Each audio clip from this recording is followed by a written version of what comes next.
प्रणाम सब मिथिलावासी के। हम शालिनी झा आ ई हमर दीदी अर्चना झा दुनू गोटे मिलकर एकटा गौरी गीत प्रस्तुत करै छी। मैथिली गीतमाला चैनल के माध्यम से प्रस्तुत करऽ जा रहल छी। बढ़िया लागत तो सब्सक्राइब करब, कमेंट्स करब, शेयर करब। धन्यवाद। गौरी पूजल सीता बेहाल भेल छथि। गौरी पूजल सीता बेहाल भेल छथि।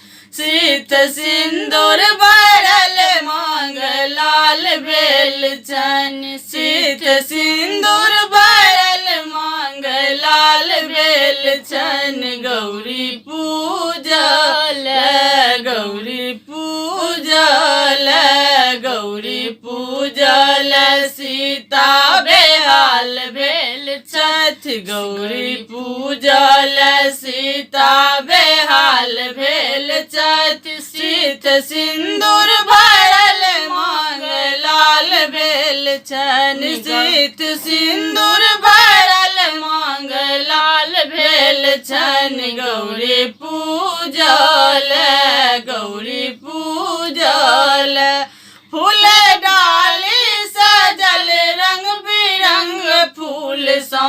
फूल डाली सजल रंग बिरंग फूल सा। तबेली चमेली गुलाब लका। तबेली चमेली गुलाब लका। फूल डाली सजल रंग बिरंग फूल सा। ओ तबेली चमेली गुलाब लका।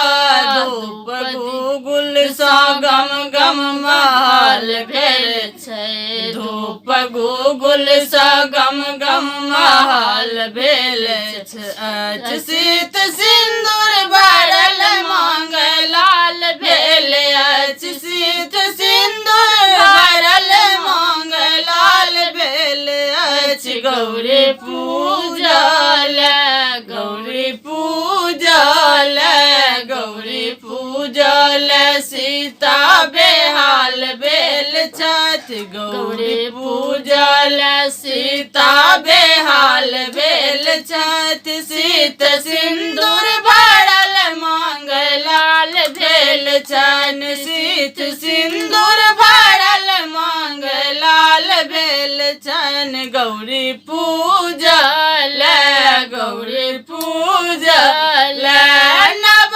कोबर सजल दीप ही बात सा। नव कोबर सजल दीप ही बात सा। जेना सीता बनल राम के गांठ सा। जेना सीता बनल राम के गांठ सा। कोबर सजल दीप ही बात सा। जेना सीता बनल राम के गांठ सा। लोक बाजे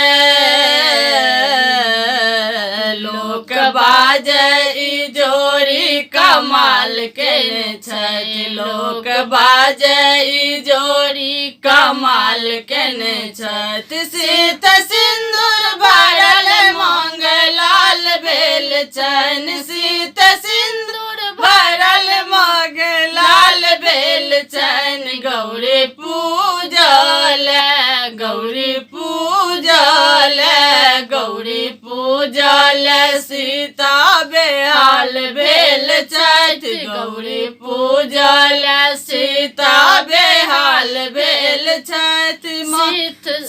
मांग सिंदूर भरल लाल लाल भेल छनि। सीत सिंदूर भरल लाल लाल भेल छनि। गौरी पूजल गौरी पूजल ओ त पूजा करै छथि बहुत प्रेम सा। ओ त पूजा करै छथि बहुत प्रेम सा। धूप गुगुल दिखाऊ मधुर प्रेम सा।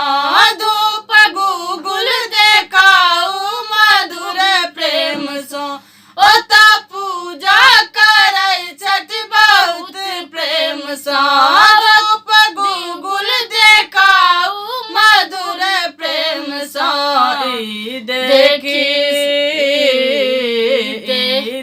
देखी सुनैना नेहाल भेल छथि देखी सुनैना नेहाल भेल छथि शीत सिन्दूर भरल मांग लाल भेल छनि शीत सिन्दूर भरल मांग लाल भेल छनि गौरी पूजल गौरी पूजल गौरी पूजल सीता बेहाल भेल छथि गौरी पूजल सीता बेहाल भेल छथि शीत सिन्दूर भरल मांग लाल भेल छनि शीत सिन्दूर भरल मांग लाल भेल छनि गौरी पूजल